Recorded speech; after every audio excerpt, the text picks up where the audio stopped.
Bonjour tout le monde, j'espère que vous allez toutes et tous bien. Alors, dans cette vidéo, on va traiter d'un argument qui est à la fois un argument mahométan et un argument talmudiste, ou plutôt un argument relayé par les mahométans, par la Dawa, qui provient du milieu talmudiste. Quel est cet argument?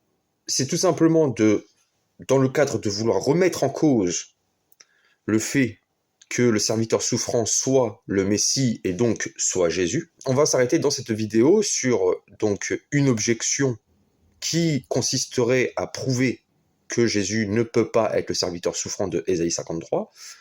Il s'agit du verset 10 de ce chapitre, où il est dit que ce serviteur, après s'être sacrifié, verra une semence, Zéra. Et on nous dit par la suite que ce serviteur verra ses jours se prolonger. Or, nous dit-on, Jésus n'a jamais eu de descendance biologique, puisque Zéra serait un terme renvoyant à une descendance biologique, et il est mort jeune. Donc il n'a pas vu ses jours se prolonger. Donc dans cette vidéo, nous allons regarder cet argument de plus près, et regarder si, d'un point de vue du paradigme rabbinique, puisque cet argument provient du milieu talmudiste, est-ce que, d'un point de vue du paradigme rabbinique, est-ce que Zéra doit s'entendre automatiquement d'une descendance biologique, et est-ce que prolonger ses jours signifie obligatoirement d'une vie ici-bas qui s'allongerait. Donc, on va regarder ça de plus près. Nous, chrétiens, disons que la Zéra, donc la semence dont il est question, quand il est dit qu'il verra une postérité, donc une semence, une Zéra, nous disons qu'il s'agit des disciples. Nous disons qu'il s'agit des apôtres et des convertis. Et dans un deuxième temps, quand il s'agit de prolonger ses jours, nous parlons de la résurrection du Christ. Donc, on va voir si d'un point de vue du paradigme rabbinique, si le terme Zéra peut s'entendre des disciples, et si prolonger ses jours peut s'entendre de la résurrection. Si ces deux points sont appuyés par le paradigme rabbinique, alors l'objection rabbinique relayée par la Dawa ne peut plus tenir, tout simplement. Donc, conformément à l'habitude que nous avons pris sur cette chaîne, nous allons aller au-delà des débats qu'il y a actuellement, et nous allons nous intéresser aux sources de ces objections. Donc, on va regarder ça de plus près, on va analyser les propos et les confronter au paradigme rabbinique. A tout de suite. Nous citerons le célèbre Isaac Abarbanel, mort en 1508, homme d'État, ministre des Finances du Royaume du Portugal, de Castille, d'Aragon et de Naples. Philosophe, commentateur biblique et financier, il était aussi l'un des leaders juifs de la péninsule ibérique. Il objectait, je cite, « afin qu'il voie sa postérité, Zéra, et prolonge ses jours. Jésus est mort jeune et n'a laissé aucune descendance. Le verset ne peut pas faire référence à ses adhérents et ses disciples car Zéra, semence, n'est jamais utilisé métaphoriquement, mais toujours de la progéniture physique. » Fin de citation. Abarbanel met en avant que le mot Zéra est employé dans le verset. Selon Abarbanel, le mot Zéra, semence, ne peut que se référer à une semence biologique. En d'autres termes, à une descendance physique, filiale. Plutôt encore, le célèbre David Kimchi, mort en 1235, rabbin, grammairien, lexicographe, exégète biblique, philosophe et polémiste, écrivait quant à lui, je cite, « Il dit encore, donc Ésaïe, il verra la semence. Si cela se réfère à sa chair, alors il n'avait aucune semence. S'il s'agit de sa divinité, comme le sens littéral est inapproprié, ils expliquent, donc les chrétiens, que le mot semence fait allusion à ses disciples, bien que ces disciples ne soient nulle part mentionnés comme des fils ou une semence. Il dit aussi, il prolongera ses jours. Mais dans la chair, il n'a pas prolongé les jours. Et s'il dit de sa divinité qu'en récompense pour la souffrance il aura une longue vie, ce ne sont pas les jours de Dieu. Comme nous le constatons, David Kimchi est plus nuancé que Abarbanel. Certainement conscient de ce que sa propre littérature enseigne sur le mot Zera, que nous allons justement voir, Kimchi accepte que Zera puisse avoir un sens métaphorique, signifiant disciple. Mais objecte-t-il, jamais Jésus ne les qualifia de fils ou de semence. Ces deux arguments seront synthétisés par le polémiste karaïte Isaac ben Abraham Troki, mort en 1594, qui dira dans son œuvre Izouk Emouna, je cite, « Il verra une postérité et vivra beaucoup de jours », ne s'est pas donc réalisé avec Jésus, car il n'a pas eu de descendants. Ses disciples ne peuvent pas être appelés sa descendance, bien que le mot « fils » puisse leur être appliqué, et « père » aux enseignants. Le mot « zera » est employé dans la Bible uniquement pour une descendance physique. Fin de citation. Voilà en somme le parcours historique de l'argument de Zera. À ce commentaire de Troki sur Zera, il faut ajouter celui qu'il dit juste après pour identifier le serviteur mentionné au verset 11. Voici la citation de Troki. Les mots « Voici mon serviteur prospérera », donc au verset 11, à la fin du chapitre 53, concernent le peuple d'Israël qui porte encore le joug de cette captivité et est appelé mon serviteur au singulier, expression qui est utilisée dans de nombreux endroits. Par exemple, en Ésaïe 41. « Et toi, ô Israël, mon serviteur, Jacob que j'ai choisi, postérité d'Abraham, Zera Avraham, mon ami. Encore une fois, je te le dis, tu es mon serviteur. » Et Ésaïe dit, « Et maintenant, écoute, ô Jacob, mon serviteur, et Israël que j'ai choisi. » Et plus loin, « Ne crains rien, mon serviteur Jacob, et souviens-toi de ces choses, ô Jacob et Israël, car tu es mon serviteur. » Plus loin, « Je t'ai formé pour être mon serviteur, pour l'amour de Jacob, mon serviteur, et d'Israël, mon élu. » Fin de citation. Parmi les références revendiquées, on notera que Troki fera appel à Ésaïe 41:8, où il est question de la semence d'Abraham. En hébreu, Zera Avraham. Ce verset fut donc employé pour développer la réponse juive à la foi chrétienne à propos d'Ésaïe 53. Cette référence nous sera utile dans le cadre de notre étude.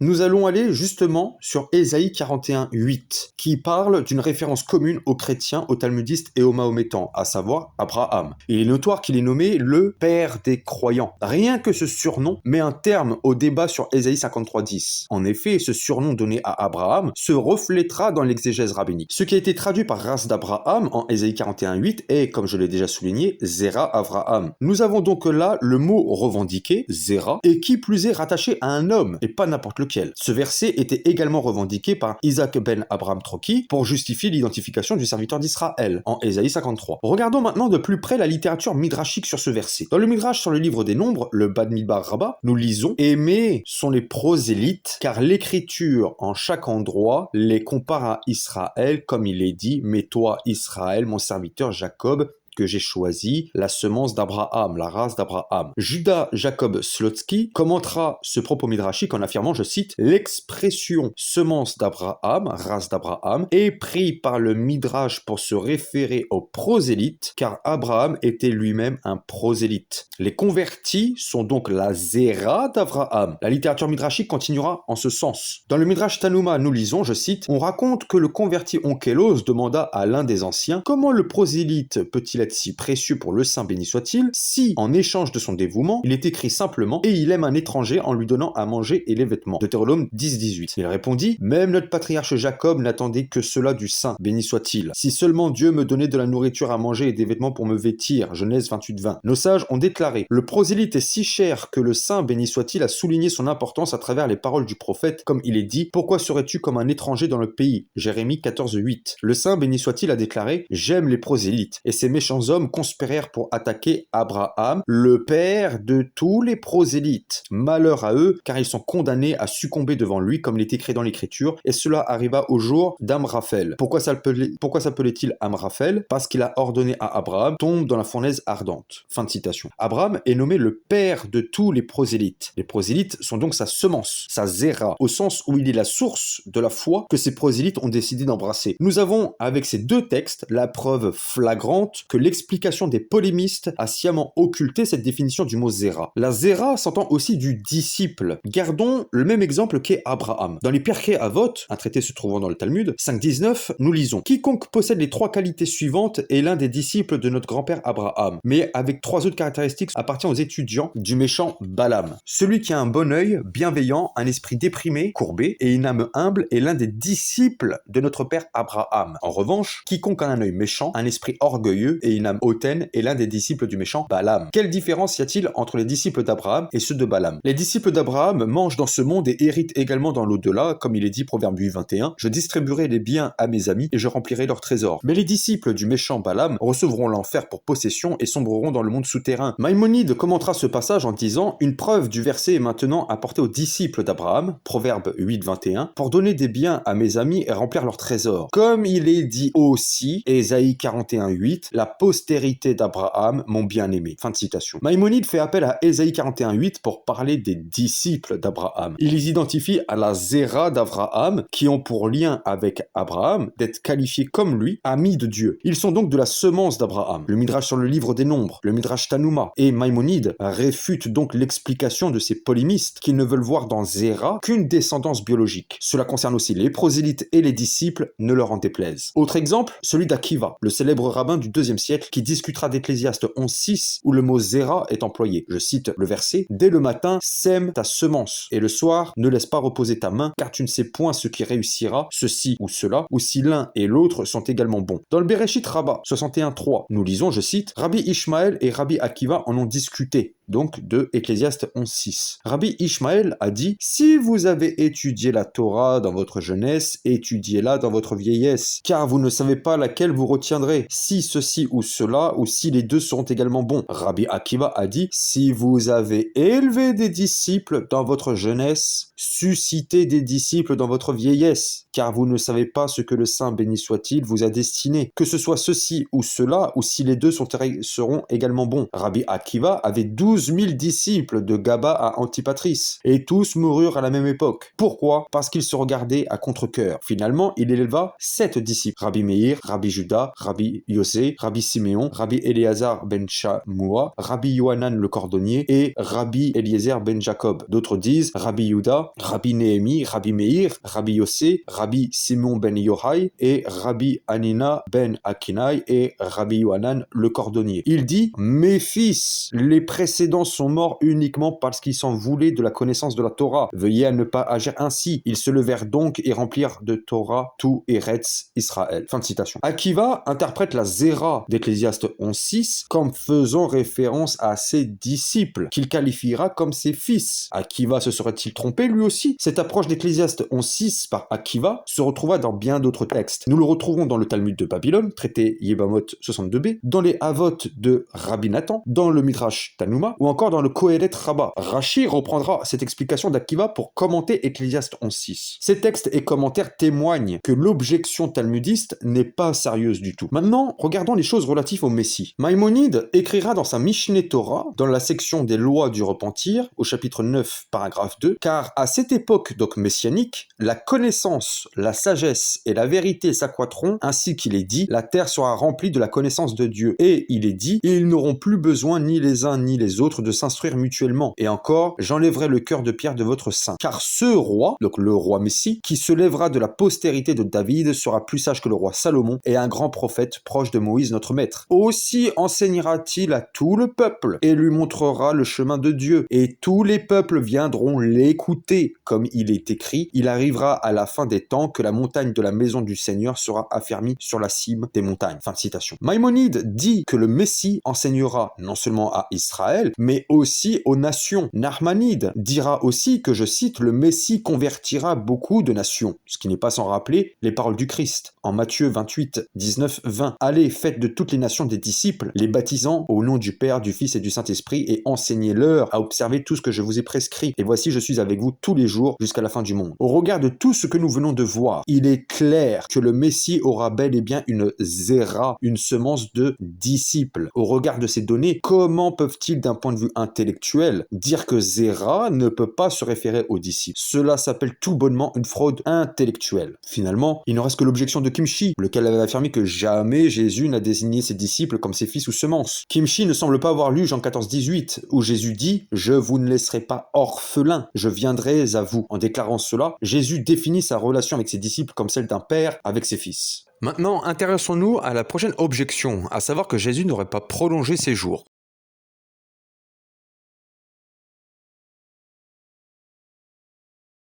La critique dira que Jésus ne peut pas être le serviteur souffrant car il n'a vécu que 33 ans. Il n'a pas prolongé ses jours. L'expression employée dans le verset qu'on traduit par prolongera ses jours est Yaharik Yamim. Nous disons qu'il s'agit de la résurrection du Christ. Les talmudistes, eux, diront non. Mais le talmudisme peut-il objecter cette interprétation? Voyons le Talmud de Babylone au traité Oulin 142a. Il est dit, je cite, l'école de Rabbi Yaakov a enseigné que Rabbi Yaakov a dit, il n'y a pas une seule mitzvah écrite dans la Torah dont la récompense soit indiquée à côté qui ne dépende d'une croyance en la résurrection des morts. C'est-à-dire que la récompense est effectivement accordée dans le monde à venir après la résurrection des morts. Comment ça? En ce qui concerne l'honneur de son père et de sa mère, il est écrit afin que tes jours soient prolongés et que tout se passe bien pour toi. Deutéronome 5,16. À propos du renvoi de la mère oiseau du nid, il est écrit afin que tout se passe bien pour toi et que tu prolonges tes jours. Deutéronome 22,7. Malgré cela, il arriva qu'il y en avait un dont le père lui dit monte au sommet du bâtiment et amène-moi des oisillons. Et il grimpa au sommet du bâtiment et renvoya la mère oiseau et prit la progéniture, accomplissant ainsi simultanément la mitzvah de renvoyer la mère oiseau du nid et la mitzvah d'honorer ses parents. Mais en revenant, il tomba et mourut. Où est la durée des jours de celui-ci? Et où est la bonté des jours de celui-ci? Au contraire, le verset afin que vos jours soient longs fait référence au monde qui est entièrement long et afin que tout se passe bien pour vous signifie dans le monde où tout va bien. Fin de citation. Rabbi Yaakov explique que les récompenses que tout se passe bien et que les jours soient prolongés pour quiconque observe les commandements se réfèrent au monde à venir et donc à la résurrection. Pourquoi? Parce que comme l'explique la suite du texte talmudique, Rabbi Yaakov fut témoin d'un cas où un fils mourut sur le chemin du retour après avoir été chercher des œufs dans un nid suite à la demande de son père. Vous entendez bien, l'expression employée dans les deux commandements que Rabbi Yaakov prend pour exemple pour démontrer que toutes les récompenses accolées à l'observation d'un commandement renvoient au monde à venir, impliquant donc la résurrection, est le verbe arak, prolongé, suivi du nom yom, jour. Or, c'est exactement la même expression qui est employée en Ésaïe 53:10 et qui plus est dans le contexte d'une récompense. La conclusion de tout cela est que, de toute évidence, les polémistes mirent à la poubelle leur propre texte afin de tenter de répondre à la foi chrétienne. Mais la vérité est têtue et passera toujours quoi qu'il arrive. Le serviteur est bel et bien le Messie qui devait mourir et, par sa mort, expier la faute du peuple. Et comme récompense, le Père Tout-Puissant le ressuscita, il prolongea ses jours. Le Christ déclarait à Saint Jean, « Je suis le premier et le dernier et le vivant. J'étais mort et voici je suis vivant au siècle des siècles. Amen. »